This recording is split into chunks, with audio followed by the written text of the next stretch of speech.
নমস্কার দর্শক, সংবাদ আবির্ভাবের গুরুত্বপূর্ণ সংবাদে আপনাদের সকলকে স্বাগত। আমরা প্রত্যেক দিনের মতন আজকেও একটি বিশেষ এবং গুরুত্বপূর্ণ সংবাদ আপনাদের সামনে তুলে ধরব। দর্শক, যেটা আজকের সবথেকে গুরুত্বপূর্ণ বিষয় সেটা হচ্ছে সোনম ওয়াংচুক, যিনি 20 দিনের ওপর অনশনে বসেছিলেন।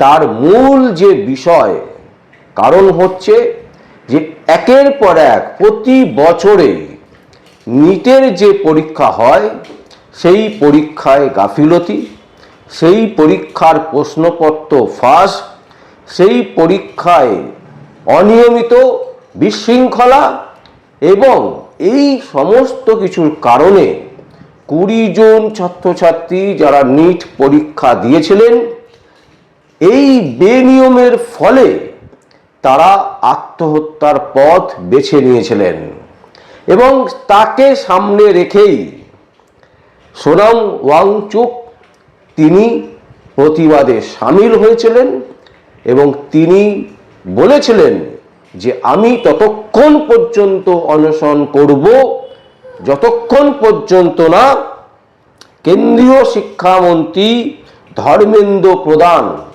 তিনি ইস্তফা দিচ্ছেন এবং শিক্ষাক্ষেত্রে এই যে ব্যাপকভাবে দুর্নীতি, ব্যাপক অনিয়মের কথা প্রকাশ হয়েছে তাকে ঢালাওভাবে আবার পুনরায় সাজাতে হবে। এই হচ্ছে তার মূল দাবি এবং সেই দাবিকে কেন্দ্র করে তিনি গত 20 দিন ধরে অনশনে বসেছিলেন দিল্লির যন্তর মন্তরের ঘরে। তাতে রাষ্ট্রের যিনি এই মুহূর্তে প্রধানমন্ত্রী নরেন্দ্র মোদী, তিনি তার পুলিশকে দিয়ে, দিল্লির পুলিশকে দিয়ে সেই অনশনের ওপর আঘাত নিয়ে এলেন এবং সেই অনশনকে ভাঙার চেষ্টা করে সোনম স্যারকে তাকে নিয়ে চলে গেলেন হাসপাতালে এবং যারা তার সাথে আরও যে সমস্ত ছাত্রছাত্রীরা, বিভিন্ন ধরনের মানুষজনরা সেখানে উপস্থিত ছিলেন, যারা অনশন করছিলেন অনেকেই তার সাথে, তাদেরকে ছত্রভঙ্গ করলেন, স্টেজে উঠে সেই সমস্ত কিছু খণ্ডন করলেন এবং জোর জবরদস্তি সোনম স্যারকে হাসপাতালে নিয়ে গিয়ে ভর্তি করানো হলো। এই দৃশ্য আজকে সারা ভারতবর্ষ দেখেছে এবং এই দৃশ্য দেখার পর সারা ভারতবর্ষের মানুষ রীতিমতো ছি ছি করছে, কিন্তু সরকার কোনো রকমের তাদের কোনো উত্তর নেই, তাদের কোনো ব্যাপার নেই।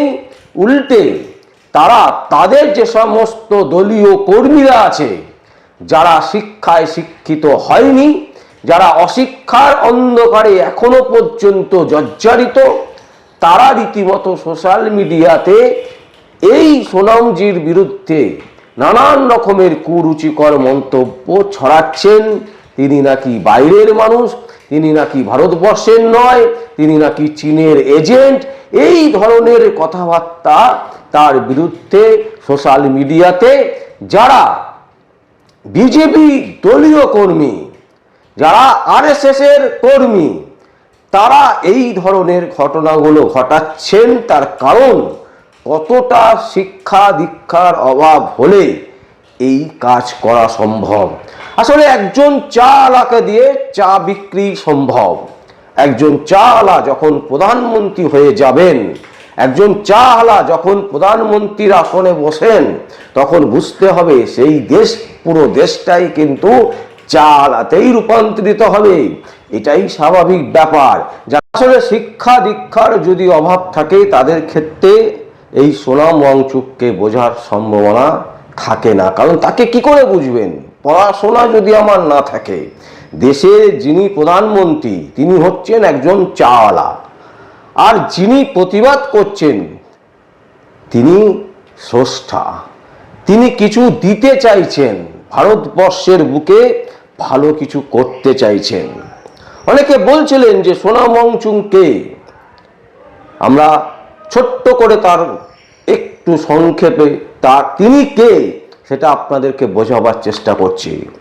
সোনাম ওয়াংচুক হচ্ছে তার অভিনব উদ্ভাবন, যেমন পানির সংকট মেটানোর জন্য আইস স্তূপা বা কৃত্রিম হিমবাহ এবং ভারতীয় সেনাদের জন্য তিনি জ্বালানিহীন সৌর তাঁবু তৈরির জন্য বিশ্বজুড়ে বিখ্যাত।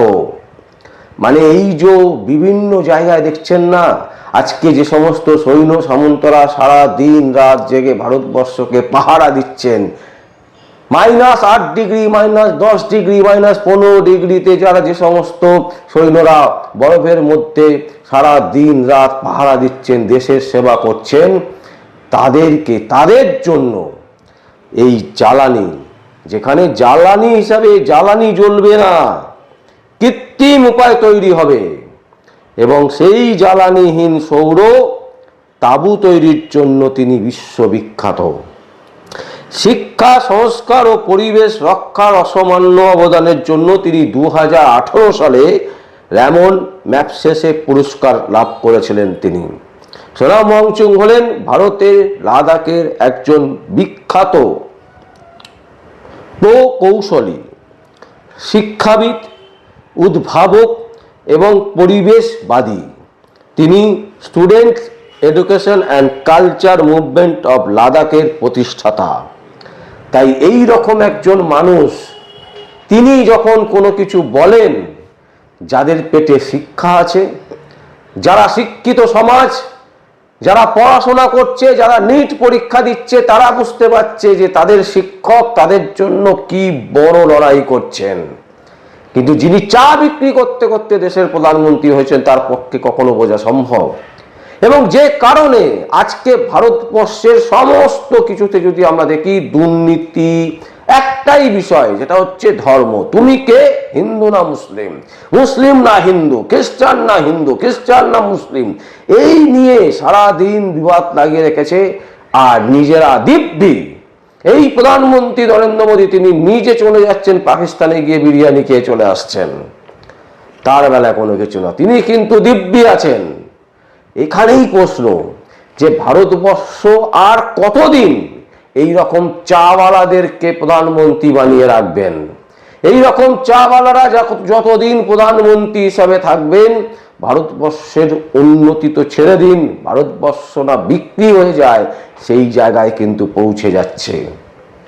তাই আজকে যে ঘটনা আমরা দেখলাম, যে একজন শিক্ষককে কিভাবে তাকে তিনি যাবেন না বলছেন, তা সত্ত্বেও তাকে চ্যাংদোলা করে একেবারে নিয়ে চলে যাওয়া হলো হাসপাতালে। এবং হাইকোর্টের অর্ডার ছিল, দিল্লি হাইকোর্টের অর্ডার ছিল তার সুস্থতা দেখার জন্য। দিল্লির হাইকোর্ট কিন্তু এরকম কোনো অর্ডার দেয়নি যে সেই মঞ্চে গিয়ে ছত্রভঙ্গ করার। পুলিশ কিন্তু সেটা করেছে। পুলিশ সোনাম স্যারকে নিয়ে গেছেন, সেটা ঠিক আছে, সেখানে তবুও মেনে নেওয়া যায়, কারণ তার সুস্বাস্থ্যের জন্য দিল্লির হাইকোর্ট স্পষ্টত নির্দেশ দিয়েছেন, যেটা দিল্লি সরকারকে দেখতে হবে। সেই জায়গা থেকে যদি ধরে নেওয়া যায় তাহলে অনেকাংশে ঠিক। কিন্তু তারপরেও তিনি যখন নিজে যেতে চাইছেন না, তাকে এইভাবে জোর জবরদস্তি করে এবং যে বিশৃঙ্খলার মধ্যে দিয়ে তাকে নিয়ে যাওয়া হলো, এটা ভারতবর্ষের মানুষের কাছে লজ্জা। এবং যেভাবে মঞ্চে উঠে পুলিশ দাপাদাপি করলো, সেটাও কিন্তু কম লজ্জার নয়। এবং এখান থেকে পরিষ্কার যে মোদি ডর গয়া, মোদি ভয় পেয়েছে। ভারতবর্ষের যুব সমাজের কাছে মোদি এবার ভয় পাওয়া শুরু করেছে। আর এই ডর ভারতবর্ষের মানুষদের ভালো লাগছে। আগামী 2029 সেই ডরের ফলাফল মাননীয় প্রধানমন্ত্রী মোদি চাওয়ালা তিনি ভালোভাবে দেখতে পাবেন ভারতবর্ষের মানুষ কি করতে পারে। এবং আজকের এই ঘটনা তীব্র থেকে তীব্র নিন্দা জানাচ্ছি আমরা সংবাদ আবির্ভাবের পক্ষ থেকে। এবং আমরা মনে করি যে এই ধরনের চ্যাংদোলা করেই একদিন ভারতবর্ষের প্রধানমন্ত্রীকে ছুঁড়ে ফেলবে ভারতবর্ষের জনতা, ভারতবর্ষের সাধারণ মানুষ। দর্শক, আমরা এই সংবাদ আপনাদের সামনে তুলে ধরলাম। যদি আপনাদের কোনো বক্তব্য থাকে, কোনো কমেন্টস থাকে, অবশ্যই আপনারা কমেন্ট বক্সে কমেন্ট করবেন আর দেখতে থাকুন পরবর্তী সংবাদ আবির্ভাবে। আমার নাম বিশ্বজিৎ পাল, সংবাদ আবির্ভাবের জন্য।